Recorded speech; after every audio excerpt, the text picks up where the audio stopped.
Hey guys, I headed over to the Woods dealer to get new blades for my Woods mowing machine 6250 the other day, and I found out that the blades were almost $80 a piece. So as you can see, I got plenty of material left on these blades. So I'm going to go ahead and do a quick video here on how to sharpen these blades. First, we're going to go ahead and start off by getting them removed.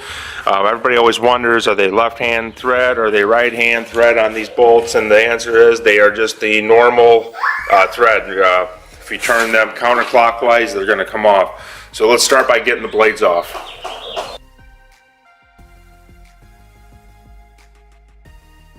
Alright guys, we got our blades removed here, and just one thing I wanted to point out, whenever I take these blades off, I like to kind of just leave them in the order that they came off. I've never ran into a situation where it's really mattered, but I like to put them back on where they come off from. So and I also like to leave the washers and put the bolts back on kind of how they came off, so that all goes back on the same way. Let's take a quick look at these blades and see how we're looking and see why we need to sharpen. All right, if you take a look at these blades at the first glance, they don't look too awfully bad.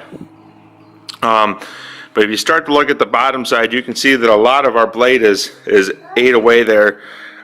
These blades are probably getting to the point where they're no longer a candidate to be resharpened. You can see that the blade is way recessed. So we're going to go ahead and give them one more go, and then I think next year we'll have to replace them. So let's hop over to the grinding table and get these things sharpened.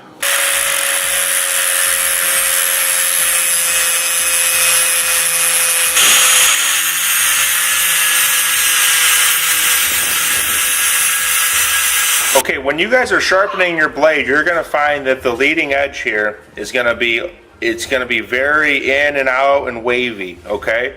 What you want to avoid is grinding on that leading edge. Don't grind on this leading edge at all here. What you want to do is you want to put your grinder right in the middle of the blade, right in through here, and just keep on grinding on that middle part, and eventually you'll get this nice edge. Just takes a little bit. You're going to need to work on the tip of it just a little bit.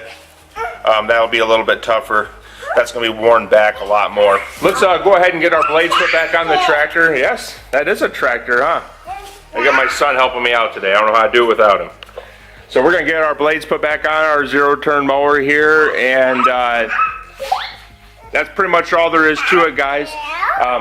Whenever you're sharpening your blades, just take a few pointers. Don't grind on the leading edge. If you can avoid it, don't grind on the bottom side, and you guys will be just fine. Save yourself 70, 80 bucks on a set of blades and grind your own. If you took a little bit closer look at mine whenever I was grinding on them, there's a couple of them that I'm probably going to get 2 or 3 more grinds out of, and that's going to be it. So anyways, thanks for stopping by. If you guys have any questions, drop the questions below, hit the like button, and subscribe to our channel if you like our stuff, and we'll see you guys on the next one.